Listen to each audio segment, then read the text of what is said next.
Siapa Abdullah Hashim, pria yang mengancam menyusun ulang iman? Aku adalah Abdullah, penerus Imam Mahdi. Aku adalah penerus penghibur Ahmed, penerus Simon Petrus, penerus Muhammad, penerus Yesus Kristus. Aku adalah paus yang sejati dan sah. Aku adalah bukti bagi orang-orang Kristen. Aku adalah anak dari umat Muslim melalui ayahku dan anak dari Barat melalui ibuku. Kata-kata ini diucapkan dengan ketenangan dan keyakinan oleh Abdullah Hashim, bergema di media sosial, portal berita, dan dalam percakapan mereka yang masih mengamati dengan rasa takut dan keterkejutan tanda-tanda akhir zaman yang mulai terwujud di depan mata kita. Bagi banyak orang, mungkin tampak seperti sosok eksentrik lainnya. Namun bagi mereka yang mengenal peringatan kitab suci, kemunculan seorang Mesias palsu yang begitu fasih dan memiliki ambisi setinggi itu adalah tanda jelas bahwa kita lebih dekat dari sebelumnya dengan manifestasi roh antikristus. Lahir pada tahun 1983 dari persatuan seorang Mesir dan seorang Amerika, Abdullah Hashim tidak muncul begitu saja. Ia dibentuk dengan cermat dalam dua budaya, mempelajari agama perbandingan, dan dari dasar hibrida ini, ia membangun Ahmadi Religion of Peace and Light. Sebuah platform yang tidak hanya mengusulkan spiritualitas baru, tetapi juga bertujuan untuk meruntuhkan otoritas mutlak Kristus, menawarkan kepada dunia sebuah sintesis dari tradisi keagamaan terbesar, tanpa pertobatan dan tanpa salib. Pidato Hashim bukanlah hal yang terisolasi. Ia adalah potret nyata dari dahaga dunia modern akan iman yang mempersatukan tanpa menuntut transformasi, yang menerima semua jalan tanpa mengonfrontasi dosa. Dalam surat pertama Yohanes pasal 2 ayat 22, peringatannya bergema dengan kuat. Siapakah pendusta itu selain dia yang menyangkal bahwa Yesus adalah Kristus? Dia adalah anti-Kristus, dia yang menyangkal Bapa dan Anak. Abdullah dengan mengklaim sebagai penerus Yesus Kristus tidak hanya menghina Injil, tetapi juga menantang identitas Sang Juru Selamat sendiri. Sosok Abdullah Hashim sangat cocok dengan narasi akhir zaman yang dijelaskan oleh Yesus dalam Matius pasal 24 ayat 4, di mana Tuhan memperingatkan, berhati-hatilah supaya jangan ada orang yang menyesatkan kamu. Kenaikannya bukan hanya keanehan lain dari era digital. Ia adalah termometer spiritual yang mengungkapkan demam sebuah generasi yang telah menolak ajaran yang sehat dan kini merindukan kepemimpinan yang berbicara tentang cinta, terang, dan damai, namun pada dasarnya menolak kebenaran yang tidak berubah. Dari salib, bahaya terbesar dari Hashim bukanlah karismanya atau kredensialnya yang meragukan, tetapi apa yang ia lambangkan. Ia adalah manifestasi nyata dari persiapan diam-diam yang telah dilakukan selama beberapa dekade. Sebuah persiapan spiritual yang menggantikan pusat Kristus dengan spiritualitas humanistik, inklusif, dan generik. Tawaran Hashim menggoda karena memenuhi kebutuhan emosional dari generasi yang lelah dengan konflik keagamaan, namun kosong secara rohani. Roh yang bekerja di balik Abdullah Hashim sangatlah halus. Seperti yang digambarkan dalam surat kedua Korintus pasal 11 ayat 14. Tidak heran, sebab iblis sendiri pun menyamar sebagai malaikat terang. Tidak mengherankan jika ia berbicara tentang damai, keadilan, dan pencerahan. Tipu daya pada hari-hari terakhir tidak akan muncul sebagai kegelapan yang jelas, tetapi sebagai terang palsu, sebagai alternatif yang tampaknya lebih baik dari iman yang menuntut kekudusan, pertobatan, dan penyerahan total kepada Yesus Kristus.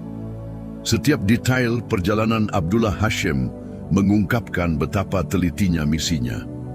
Mulai dari pernyataannya hingga nama yang dipilih untuk gerakan agamanya, semuanya dirancang untuk terdengar seperti kelanjutan spiritual yang sah, bukan sebagai perpecahan. Strategi ini efektif karena melucuti kewaspadaan hati yang kurang berjaga-jaga, menarik mereka kepada Injil baru yang tidak menyelamatkan, tetapi menyesatkan. Dalam konteks ini kita menyadari betapa masyarakat sudah siap menerima, tanpa perlawanan, sosok-sosok yang mewujudkan roh kesesatan. Seperti yang diperingatkan dalam surat kedua Tesalonika pasal 2 ayat 3. Janganlah kamu membiarkan dirimu disesatkan dengan cara apapun, sebab sebelum hari itu harus datang murtad dahulu. Munculnya pemimpin seperti Hashem bukanlah akhir, melainkan hanya pertanda awal dari kemurtadan besar yang akan mendahului penyataan penuh manusia durhaka. Dan jika hari ini, sebagian besar orang masih terbagi antara rasa ingin tahu dan skeptisisme, segera kebutuhan akan jawaban mendesak dan kerinduan akan persatuan spiritual akan membuat tanah semakin subur bagi sosok-sosok seperti Abdullah Hashem untuk berkembang dan diterima sebagai pemimpin sejati. Fenomena yang kini kita saksikan bukanlah kebetulan, bukan pula peristiwa yang terisolasi. Ini adalah garis awal dari perlombaan spiritual yang akan membawa dunia langsung ke panggung kenabian yang diungkapkan dalam kitab suci, di mana juru selamat sejati akan ditolak dan yang palsu akan dirayakan. Seiring dengan kenyataan ini terungkap di depan mata kita, menjadi semakin penting untuk memahami bahwa Abdullah Hashem bukan satu-satunya. Ia hanyalah awal dari serangkaian gerakan yang sedikit demi sedikit mempersiapkan umat manusia untuk masa penyesatan yang belum pernah terjadi sebelumnya. Fajar para juru selamat palsu. Kemunculan Abdullah Hashem dengan pernyataannya yang berani dan pidatonya yang direncanakan dengan cermat bukanlah peristiwa yang terisolasi dalam sejarah spiritual umat manusia. Kitab suci telah mengumumkan bahwa pada hari-hari menjelang kembalinya Tuhan Yesus Kristus yang mulia, banyak yang akan bangkit, mengaku diutus, pembawa kebenaran, bahkan mengaku sebagai Kristus itu sendiri. Dalam Matius pasal 24 ayat 5, tertulis, sebab banyak orang akan datang dengan memakai namaku dan berkata, Akulah Mesias, dan mereka akan menyesatkan banyak orang. Kenyataan saat ini menunjukkan bahwa kata-kata tersebut tidak hanya bersifat nubuat, tetapi juga sedang digenapi di hadapan mata kita. Kita hidup di zaman di mana kecepatan informasi melampaui ketajaman rohani. Media sosial, budaya selebritas, dan pencarian tanpa henti akan pemimpin karismatik telah menciptakan lingkungan di mana para juru selamat palsu menemukan lahan subur untuk berkembang dan menetap. Abdullah Hashem hanyalah satu wajah di antara banyak, namun luasnya pesan yang ia bawa mengungkapkan sesuatu yang lebih dalam, dahaga universal akan penebusan yang tidak membutuhkan salib. Kelaparan rohani yang mendorong keberhasilan para pemimpin palsu ini bukanlah hal baru, tetapi di zaman kita mencapai intensitas yang belum pernah terjadi sebelumnya. Dalam dunia yang ditandai oleh perang, ketidakadilan, dan kekecewaan terhadap agama, tawaran akan jalan baru, cahaya baru, terdengar semakin menarik. Masalahnya adalah bahwa cahaya ini, meskipun menggoda, tidak berasal dari Bapa segala terang, melainkan merupakan tiruan yang dirancang dengan cerdik untuk mengalihkan perhatian dari satu-satunya kebenaran. Seperti yang diperingatkan dalam surat pertama Yohanes, pasal 4 ayat 1. Saudara-saudaraku yang kekasih, janganlah percaya akan setiap roh, tetapi ujilah roh-roh itu, apakah mereka berasal dari Allah. Sebab banyak nabi palsu yang telah muncul dan pergi ke seluruh dunia. Pengaruh tokoh-tokoh seperti Hashem mengungkapkan bahwa dunia bukan hanya menerima tipuan, tetapi menginginkannya. Ada kecenderungan kolektif untuk mengikuti mereka yang menjanjikan damai tanpa penyangkalan, diri, spiritualitas tanpa kekudusan, dan persekutuan tanpa pertobatan. Kecenderungan ini menunjukkan mendinginnya kasih akan kebenaran dan kesiapan untuk memeluk narasi apapun yang meredakan ketegangan rohani tanpa menuntut transformasi batin. Para juru selamat baru ini tidak muncul sebagai pemimpin sekte gelap atau suara-suara yang terisolasi. Mereka tampil sebagai pembaharu global, agen zaman spiritual baru, siap untuk memperbaiki kesalahan agama-agama tradisional dan membuka era pencerahan. Sosok Kristus palsu kontemporer bukanlah sosok yang mengerikan, melainkan sosok yang halus, fasih, dan karismatik. Ia memahami bahasa masa, tahu bagaimana berbicara kepada kerinduan emosional dan luka rohani generasi modern. Fenomena Abdullah Hashem hanyalah ekspresi yang terlihat dari transformasi yang jauh lebih besar yang sudah berlangsung. Sebuah proses yang senyap dan terus-menerus, di mana iman sejati digantikan oleh iman hibrida yang dirancang untuk dapat diterima oleh semua orang, tetapi tidak mampu menyelamatkan. Dalam surat kedua Timotius pasal 4 ayat 3, kita menemukan peringatan, karena akan datang waktunya, orang tidak dapat lagi menerima ajaran yang sehat, melainkan akan mengumpulkan guru-guru menurut keinginan mereka sendiri untuk memuaskan telinga mereka. Kelaparan akan pemimpin yang mengatakan apa yang ingin didengar hati, alih-alih apa yang dibutuhkan jiwa, menciptakan panggung sempurna untuk berkembangnya para penyelamat palsu. Abdullah Hashem hanyalah salah satu yang pertama menikmati disposisi kolektif baru ini. Lainnya akan muncul, lebih fasih, lebih meyakinkan, lebih menggoda, mempersiapkan dunia untuk menerima sang penipu agung yang akan menggabungkan semua elemen yang tersebar ini. Penting untuk memahami bahwa bahaya tidak hanya terletak pada kata-kata yang diucapkan oleh para pemimpin palsu ini, tetapi juga pada roh yang mendorong mereka.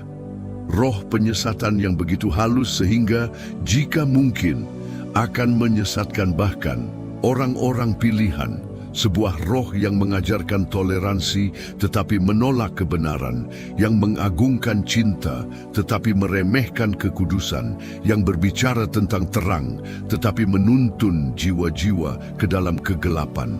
Setiap sosok baru yang muncul dengan janji Injil baru, wahyu baru, era baru, berkontribusi pada pembiusan rohani umat manusia. Sedikit demi sedikit, kepekaan terhadap kebenaran melemah, ketajaman rohani menjadi tumpul, dan iman sejati digantikan oleh spiritualitas yang nyaman tetapi mematikan.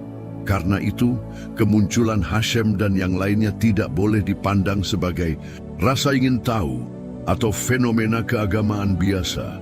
Mereka adalah penggenapan nyata dari peringatan Tuhan, tanda jelas bahwa waktu sedang bergerak menuju klimaks kenabiannya. Dan sementara dunia merayakan kedatangan para penyelamat baru, mereka yang mencintai kebenaran harus menggandakan kewaspadaan mereka, karena penyesatan pada hari-hari terakhir tidak lagi hanya di cakrawala. Ia sudah ada di tengah-tengah kita, menguat dengan setiap nama baru yang muncul, menjanjikan jalan yang lebih mudah menuju keselamatan. Di tengah proliferasi terang palsu ini, menjadi penting untuk menyadari bahwa bahaya sejati bukan hanya kemunculan pemimpin baru, tetapi cara mereka menutupi kebenaran dan menuntun jutaan orang kepada iman tanpa salib, tanpa darah, dan tanpa pertobatan. Strategi penyesatan, cahaya yang membawa kepada kegelapan. Sejak halaman-halaman pertama sejarah manusia, penyesatan tidak pernah muncul dalam bentuknya yang paling mengerikan. Di Eden, ular tidak menawarkan sesuatu yang jelas-jelas jahat kepada perempuan, melainkan sesuatu yang tampak menarik, baik untuk memperoleh pengetahuan. Begitu pula di hari-hari terakhir, bahaya terbesar tidak akan datang dari ancaman yang jelas, tetapi dari rayuan terang palsu, harapan yang menjanjikan kebebasan tetapi membawa kepada perbudakan. Dan tentang inilah Tuhan Yesus memperingatkan kita. Dalam Matius pasal 24 ayat 24 tertulis, sebab Mesias-Mesias palsu dan nabi-nabi palsu akan muncul, dan mereka akan mengadakan tanda-tanda dan mukjizat-mukjizat yang dahsyat sehingga seandainya mungkin mereka akan menyesatkan orang-orang pilihan juga. Peringatannya jelas, penyesatan tidak akan terlihat jelas atau kasar.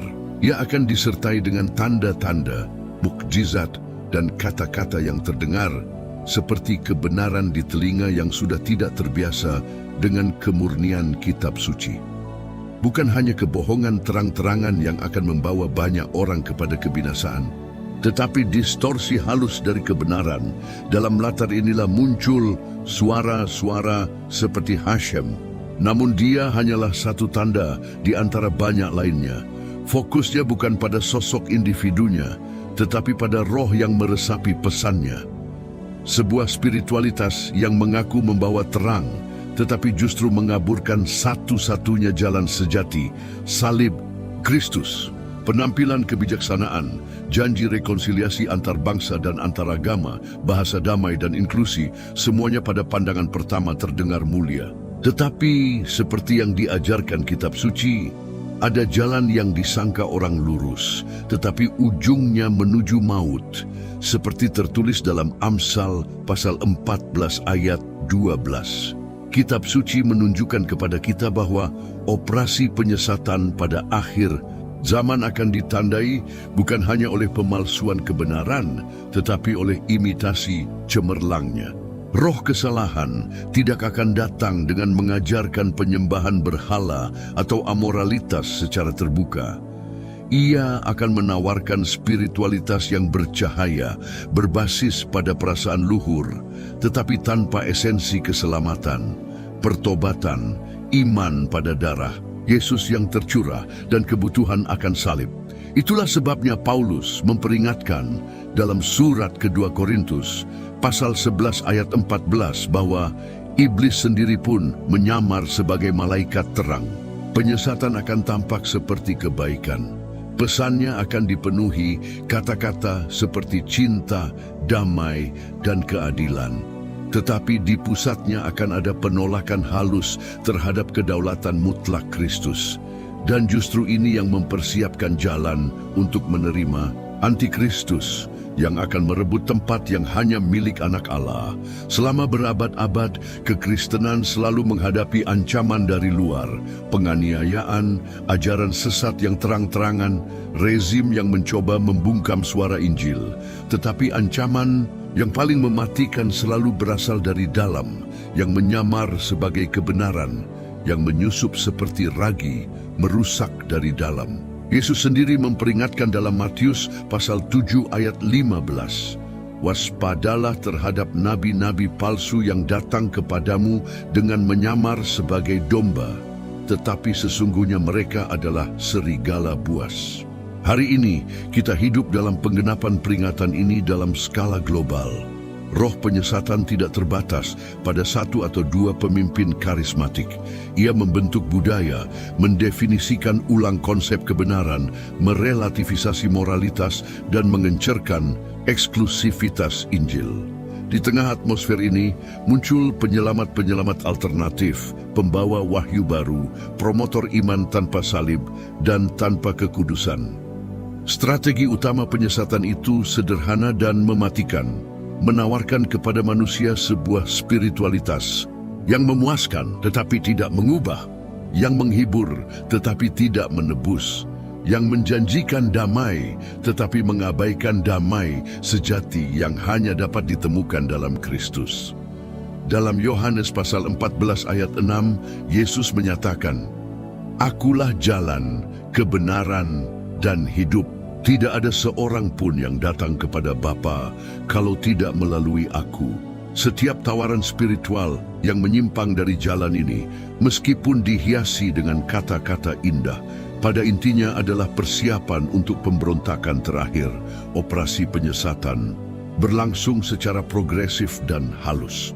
Ia dimulai dengan konsesi-konsesi kecil, dengan menerima bahwa semua agama membawa kepada Tuhan, dengan menyangkal kebenaran-kebenaran fundamental, iman Kristen atas nama toleransi.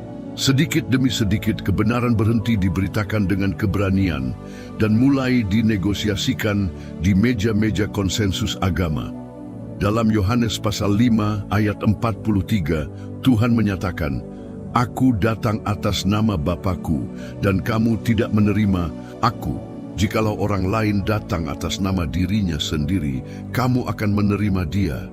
Ini adalah dinamika spiritual yang kini sedang beroperasi penuh.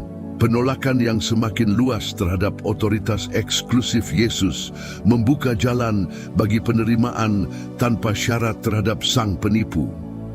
Dan sementara dunia terbiasa dengan terang palsu ini, tanpa menyadari jurang tersembunyi di balik cahayanya, tahap berikutnya dari persiapan rohani ini sudah mulai terkonsolidasi, membawa umat manusia menuju sesuatu yang lebih dalam dan tak dapat diubah lagi, agama global baru. Sejak awal, tujuan musuh bukan sekadar menyangkal keberadaan Allah, tetapi menggantikan penyembahan sejati dengan penyembahan yang rusak. Pada hari-hari menjelang manifestasi penuh antikristus, strategi ini semakin intensif membuka jalan bagi pembentukan iman global yang inklusif, sebuah agama dunia yang menolak salib, merelativisasi kebenaran, dan menjanjikan damai yang tidak akan pernah tercapai tanpa Sang Raja Damai. Firman Tuhan menyatakan kepada kita bahwa akan datang suatu waktu di mana iman yang murni akan digantikan oleh sistem spiritual yang akan menggabungkan bangsa-bangsa di bawah satu panji. Dalam Wahyu pasal 13 ayat 8 tercatat, dan semua orang yang diam di atas bumi akan menyembahnya, yaitu setiap orang yang namanya tidak tertulis dalam kitab kehidupan anak domba yang telah disembelih sejak dunia dijadikan. Skenario kenabian ini bukanlah kemungkinan yang jauh. Ia sedang dijalin tepat di depan mata kita. Pembentukan agama dunia baru ini tidak terjadi secara tiba-tiba, tetapi melalui gerakan progresif, senyap, dan seringkali dirayakan.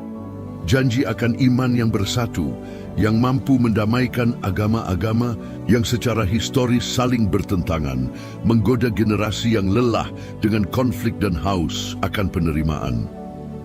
Narasi ini dibangun dengan kata-kata seperti toleransi, cinta, dan persatuan.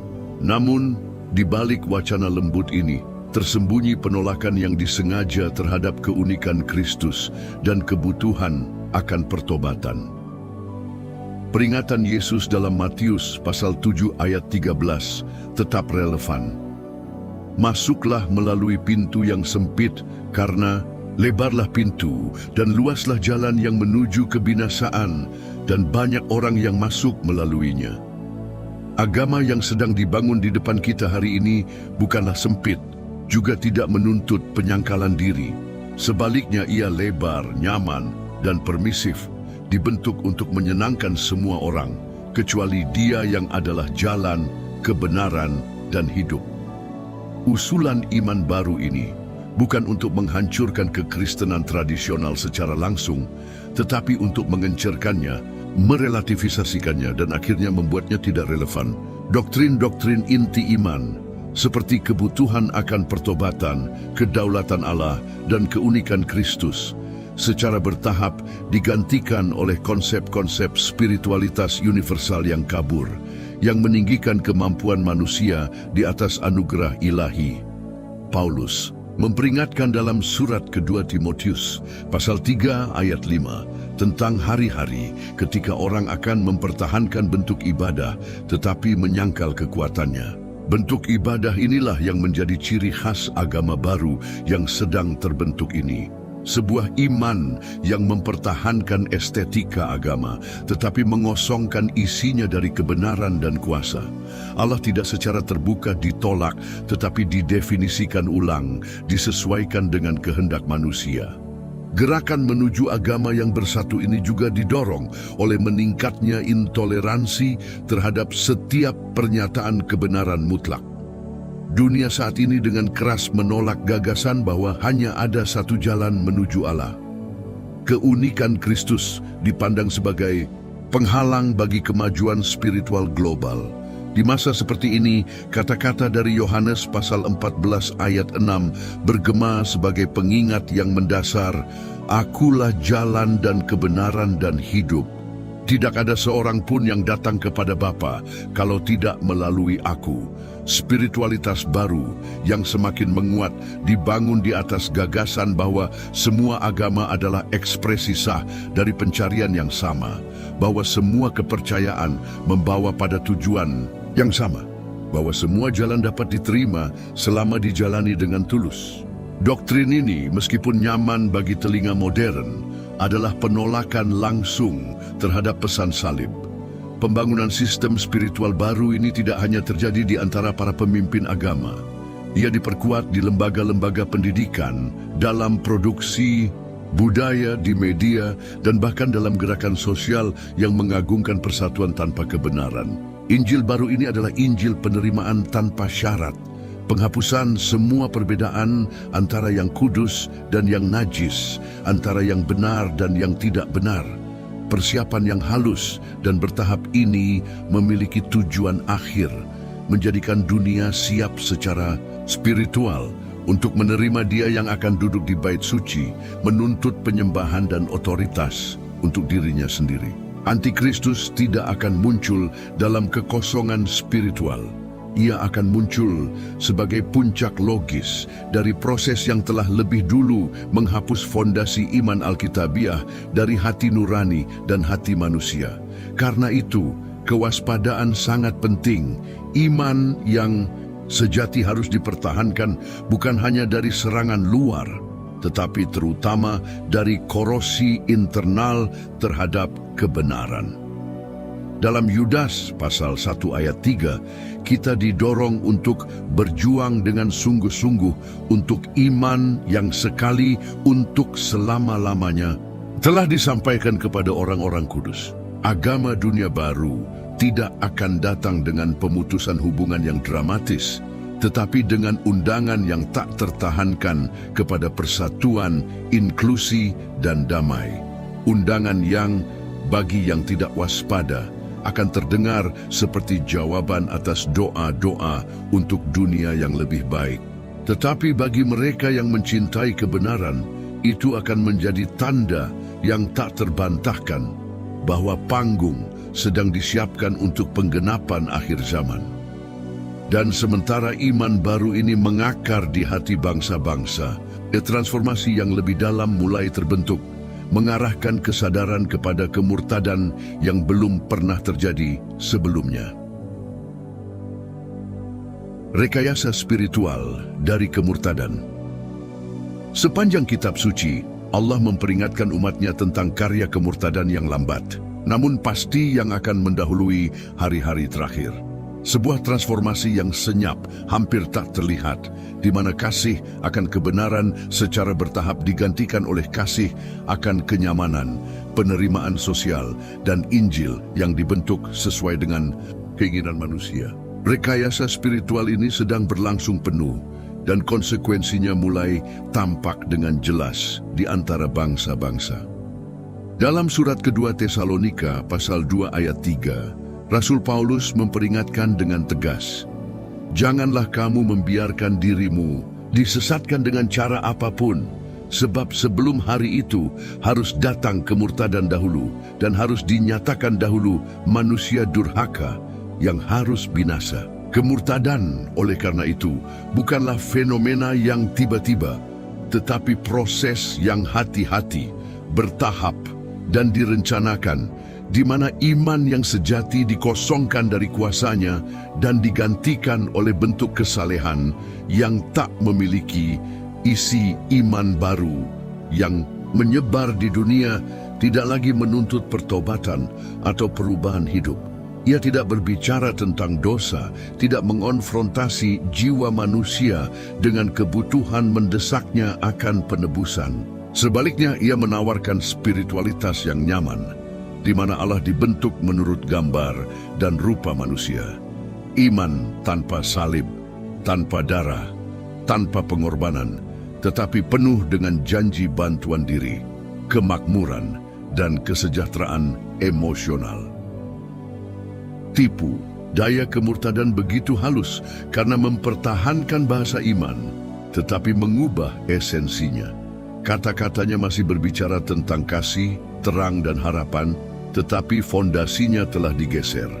Kristus yang diberitakan bukan lagi anak domba yang menghapus dosa dunia, tetapi sosok penerimaan universal yang tidak menuntut pertobatan, tidak menghakimi, dan tidak menyerukan kelahiran baru. Dalam surat kedua Timotius pasal 4 ayat 3, Paulus menggambarkan waktu ini dengan jelas. Karena akan datang waktunya, orang tidak dapat lagi menerima ajaran yang sehat, melainkan akan mengumpulkan guru-guru menurut keinginan mereka sendiri untuk memuaskan telinga mereka.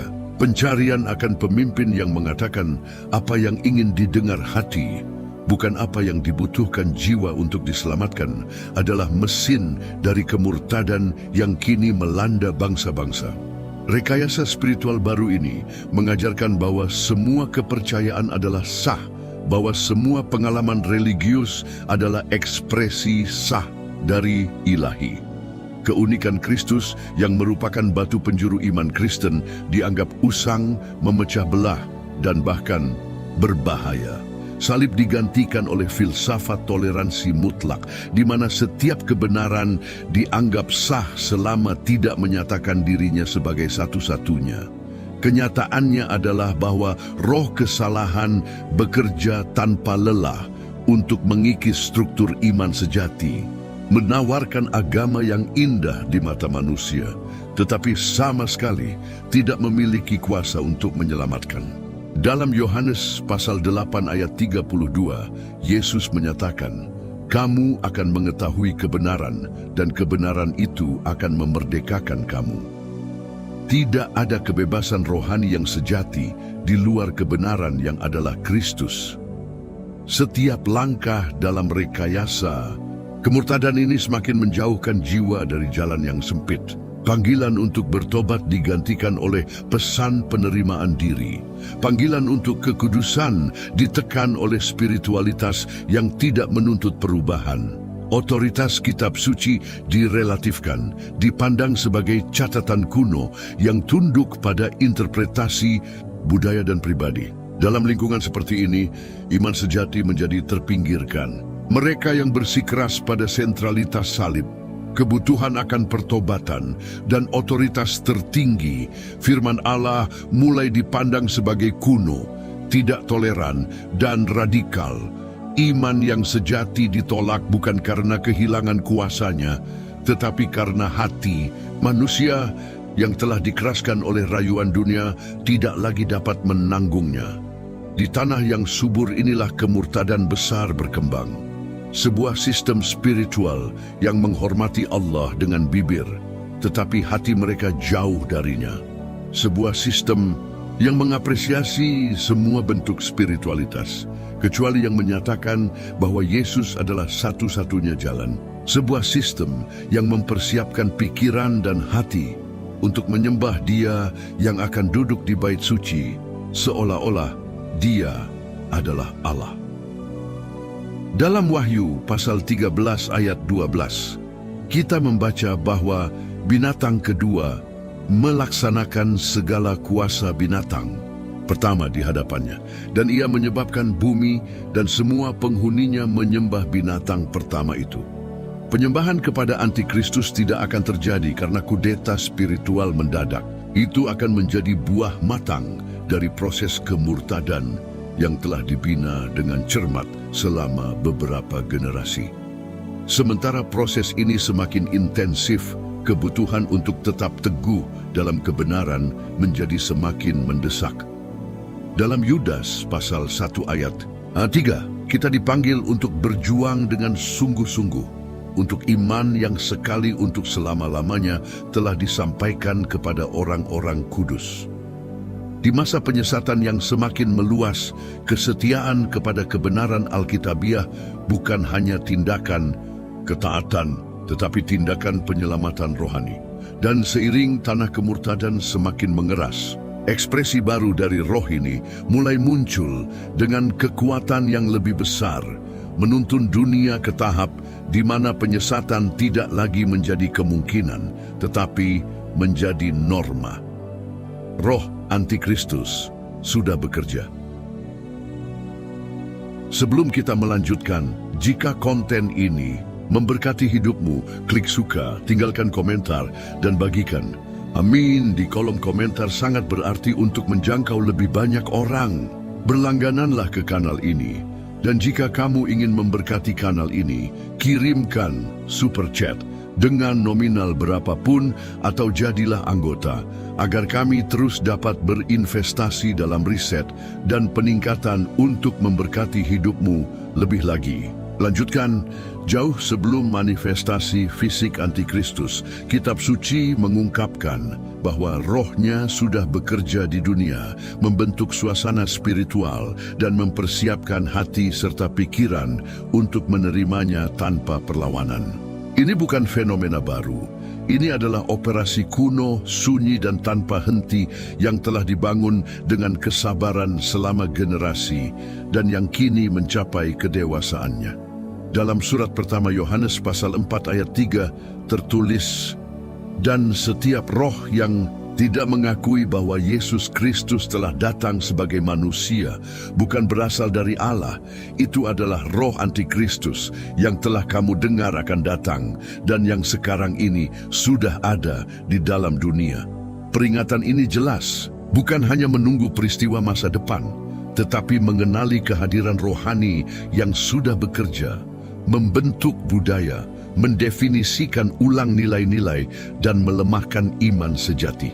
Roh antikristus bekerja secara halus, tidak langsung menolak Allah secara terbuka, tetapi menawarkan pengganti spiritual yang lebih dapat diterima oleh hati manusia.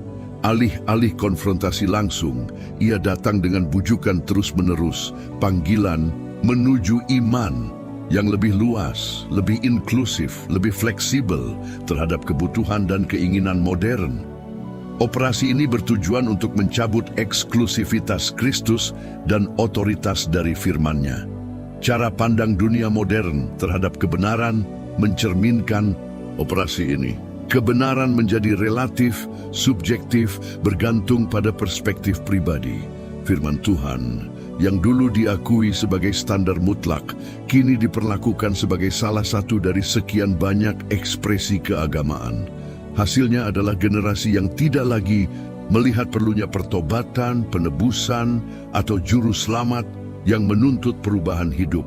Roh antikristus tidak hanya mendistorsi kebenaran, tetapi menciptakan versi alternatif dari iman, di mana Yesus adalah guru, bukan juru selamat, di mana Allah adalah kasih, tetapi tanpa kekudusan, di mana salib hanyalah simbol penguatan diri, bukan korban penebusan. Iman alternatif ini dapat diterima, populer, dan dipromosikan di semua sektor masyarakat, mulai dari seni hingga pendidikan, dari media hingga institusi keagamaan. Dalam surat kedua Tesalonika pasal 2 ayat 7, Rasul Paulus menyatakan, "Karena misteri kejahatan itu sudah mulai bekerja, tetapi yang sekarang menahannya harus disingkirkan terlebih dahulu." Operasi kejahatan ini, roh penyesatan ini terlihat dalam setiap usaha untuk merelativisasi iman, dalam setiap serangan terhadap otoritas kitab suci, dalam setiap promosi spiritualitas yang menolak salib. Budaya modern telah menjadi tanah yang sempurna bagi operasi ini. Gerakan-gerakan yang merayakan ekspresi diri di atas kekudusan, filsafat yang meninggikan otonomi moral di atas ketaatan kepada Allah, arus keagamaan yang mengajarkan kemakmuran tanpa kekudusan, semua ini adalah ekspresi dari roh antikristus yang sedang bekerja. Tujuannya bukan hanya menjauhkan orang dari Allah, tetapi mempersiapkan hati mereka untuk menerima pemimpin spiritual baru yang pada waktunya akan muncul sebagai solusi bagi masalah dunia. Persiapan spiritual ini berlangsung secara bertahap. Ia menyusup ke dalam musik, sastra, hukum, media sosial, membentuk pikiran dan perasaan massa. Sedikit demi sedikit, ketajaman rohani menjadi tumpul, hati nurani menjadi mati rasa, dan kebenaran menjadi sekadar satu pilihan di antara banyak. Lingkungan kebingungan spiritual inilah tempat di mana antikristus akan diterima, bukan sebagai tiran, tetapi sebagai pembebas. Yesus memperingatkan dalam Matius pasal 24 ayat 12. Dan karena makin bertambahnya kedurhakaan, maka kasih kebanyakan orang akan menjadi dingin. Pendinginan ini bukan hanya emosional, tetapi spiritual. Kasih akan kebenaran memudar, hasrat akan kekudusan menghilang, dan iman sejati memberi jalan bagi agama yang hanya berupa penampilan. Kedinginan rohani yang menyebar di zaman kita ini adalah salah satu tanda paling jelas dari operasi roh antikristus. Mereka yang tetap setia kepada kitab suci menyadari bahwa panggung sedang dipersiapkan di depan mata kita. Bukan hanya masyarakat yang berubah, tetapi persepsi terhadap iman itu sendiri yang sedang dibentuk ulang agar sesuai dengan standar dunia yang menolak kedaulatan Allah. Dalam surat kedua Timotius, pasal 3 ayat 5, Paulus menggambarkan fenomena ini. Secara lahiriah mereka menjalankan ibadah mereka, tetapi pada hakikatnya mereka memungkiri kekuatannya. Jauhilah mereka itu. Penampilan iman masih ada, tetapi esensinya telah dirusak. Dunia memuji pemimpin religius yang berbicara tentang cinta dan inklusi, tetapi menolak mereka yang menyerukan pertobatan dan kebenaran mutlak. Persiapan bagi antikristus adalah karena itu persiapan hati manusia. Hati yang terbiasa dengan relativisasi kebenaran, penolakan terhadap eksklusivitas Kristus, dan cinta terhadap penampilan daripada substansi. Inilah roh yang membentuk zaman ini dan pengaruhnya semakin menguat dari hari ke hari.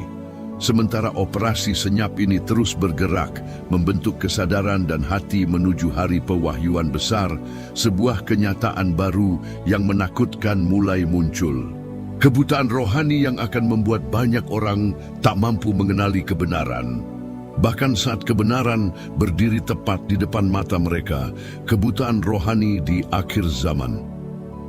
Roh yang hari ini memenuhi dunia bukan hanya mempromosikan penyesatan, tetapi menghasilkan kebutaan rohani yang mendalam, ketidakmampuan untuk membedakan kebenaran bahkan di tengah terang Injil yang jelas. Kebutaan ini bukan hasil dari ketidaktahuan semata, tetapi dari pengerasan hati yang disengaja oleh mereka yang menolak kasih akan kebenaran dan memilih kebohongan sebagai pelarian. Dalam Matius pasal 24 ayat 24, Yesus memperingatkan, sebab Mesias palsu dan nabi-nabi palsu akan muncul dan mereka akan mengadakan tanda-tanda dan mukjizat-mukjizat yang dahsyat sehingga seandainya mungkin mereka akan menyesatkan orang-orang pilihan juga. Tuhan tidak hanya memperingatkan tentang munculnya para penyesat, tetapi juga tentang kekuatan ilusi yang akan dicurahkan ke atas bumi, yang mampu memikat bahkan mereka yang telah mengenal kebenaran. Kita hidup di zaman di mana kesalahan bukan hanya ditoleransi, tetapi dirayakan. Relativisme telah menggantikan kebenaran mutlak. Dosa yang dulunya dikenali dan dilawan, kini didefinisikan ulang sebagai ekspresi sah dari kebebasan manusia. Kebutaan rohani terwujud dalam penerimaan tanpa syarat terhadap setiap doktrin yang menjanjikan kenyamanan emosional, kesuksesan materi, atau penerimaan diri tanpa pertobatan. Kondisi ini tidak muncul secara tiba-tiba. Ia dibangun langkah demi langkah melalui penolakan progresif terhadap firman Allah. Dalam surat kedua Tesalonika pasal 2 ayat 10, Paulus menggambarkan proses ini. Dengan rupa-rupa tipu daya jahat terhadap orang-orang yang harus binasa, karena mereka tidak menerima dan mengasihi kebenaran yang dapat menyelamatkan mereka. Kasih akan kebenaran adalah jangkar yang mencegah karamnya iman. Tanpanya, hati manusia akan dihanyutkan oleh gelombang kebohongan, tanpa arah dan tanpa kepekaan rohani. Roh dunia mengajarkan bahwa semua keyakinan adalah sah, bahwa tidak ada yang mutlak, bahwa setiap orang harus mengikuti kebenarannya sendiri. Filsafat ini, yang tampaknya inklusif dan penuh kasih, sebenarnya adalah jebakan rohani yang paling mematikan. Ia memberi makan kesombongan manusia, menolak kedaulatan Allah, dan mempersiapkan tanah untuk penyembahan terhadap penipu terakhir.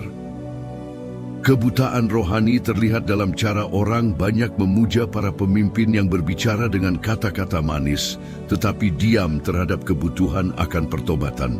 Hal ini terlihat pula dalam bagaimana bahkan gereja-gereja menyerah pada tekanan budaya, menyesuaikan pesannya agar tidak menyinggung, agar menyenangkan, agar tetap relevan di hadapan dunia yang tidak lagi tahan terhadap ajaran yang sehat.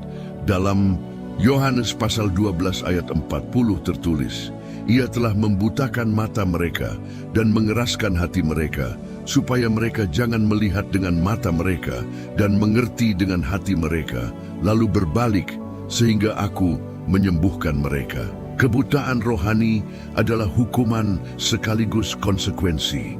Ketika hati terus-menerus menolak kebenaran, Allah mengizinkan roh kesesatan mengambil alih, membuat seseorang percaya pada kebohongan seolah-olah itu adalah kebenaran. Generasi sekarang bergerak cepat menuju keadaan pengerasan yang tak dapat dibalikkan. Kebenaran tidak lagi dicari untuk ditaati, tetapi untuk ditafsirkan ulang sesuai preferensi manusia. Injil disesuaikan, dibentuk ulang, dilunakkan, hingga kehilangan kuasanya untuk mengonfrontasi dan menyelamatkan. Dan di dalam lingkungan distorsi rohani ini, dunia bersiap untuk menyambut dengan antusias sosok yang akan menawarkan iman tanpa salib dan keselamatan tanpa pertobatan. Firman Tuhan tetap tidak berubah. Dalam Yesaya pasal 5 ayat 20, kita menemukan peringatan yang bergema dengan kekuatan yang diperbarui. Celakalah mereka yang menyebut yang jahat itu baik dan yang baik itu jahat, yang menukar gelap dengan terang dan terang dengan gelap, yang menukar pahit dengan manis dan manis dengan pahit.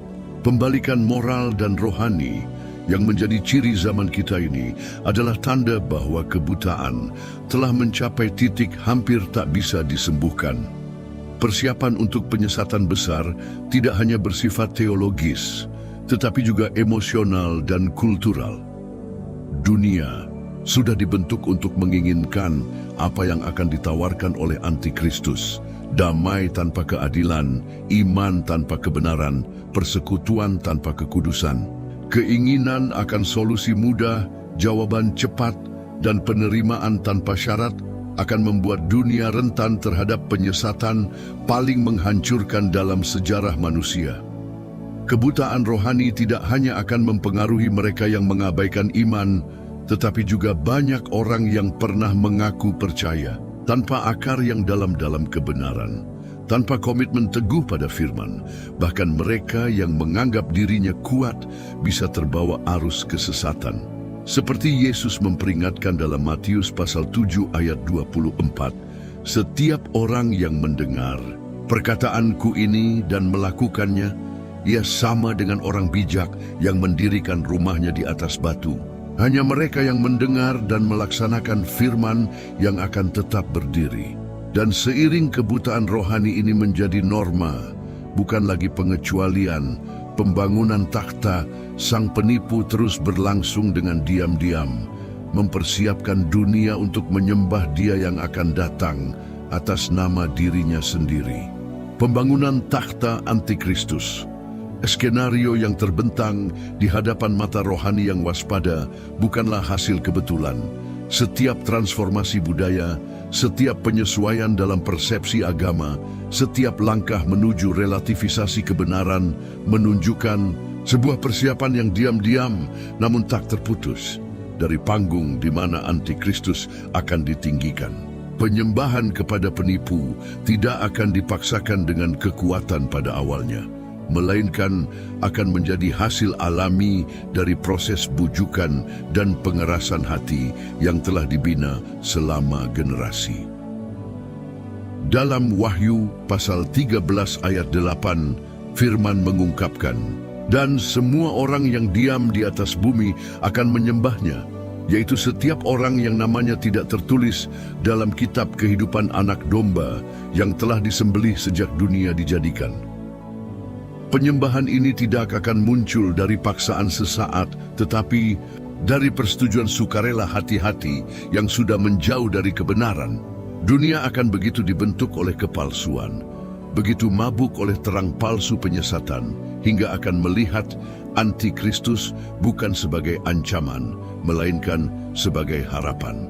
Juru selamat palsu ini tidak akan muncul sebagai tiran yang menakutkan. Ia akan dilihat sebagai pemulih, pembawa damai, seorang pemimpin karismatik yang mampu menyatukan agama, bangsa dan budaya di bawah tatanan baru iman dan pemerintahan. Kemampuannya dalam menyampaikan kata-kata pengharapan, janji akan era baru yang damai, serta kecakapannya dalam menyelesaikan krisis yang tampaknya tak terselesaikan akan menjadikannya pemimpin yang selama ini dunia rindukan, meski tak sadar bahwa mereka sedang dipersiapkan untuk menerimanya. Persiapan spiritual yang membentuk penerimaan ini tidak dibangun di atas deklarasi perang terhadap Allah, melainkan atas janji kasih, inklusi, dan toleransi. Setiap Injil palsu, setiap doktrin penerimaan tanpa pertobatan, setiap gerakan spiritual yang menolak keunikan Kristus adalah batu yang mempersiapkan jalan bagi kedatangan sang penipu. Kitab suci dengan jelas menggambarkan sifat dari operasi ini. Dalam surat kedua Tesalonika pasal 2 ayat 9, kita membaca, kedatangan si pendurhaka itu adalah pekerjaan iblis dan akan disertai rupa-rupa perbuatan ajaib, tanda-tanda, dan mujizat-mujizat palsu. Ini bukan hanya soal seorang pemimpin politik yang pandai.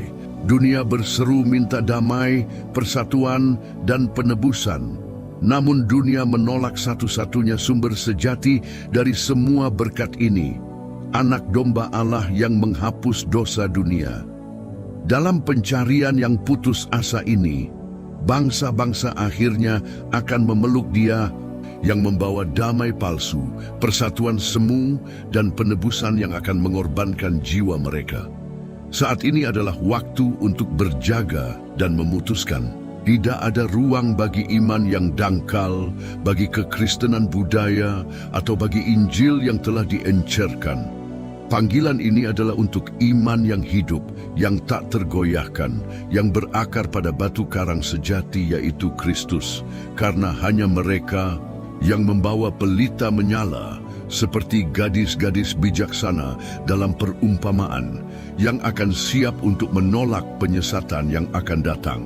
Dan sementara dunia merayakan kedatangan para juru selamat baru, mereka yang mencintai kebenaran akan tetap berdiri teguh, menengadah ke atas, mengetahui bahwa penebusan kita sudah dekat dan bahwa Raja yang sejati akan segera dinyatakan dalam kemuliaan yang tak tertandingi.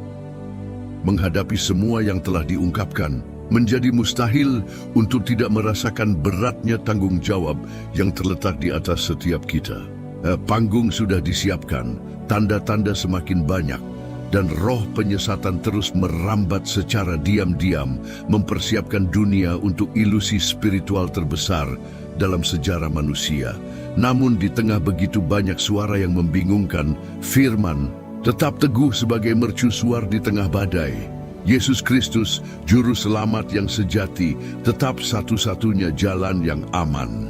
Dia tidak berubah, kebenarannya tidak menyesuaikan diri dengan tren dunia, dan panggilannya masih menggema dengan urgensi dan kasih yang sama seperti dahulu.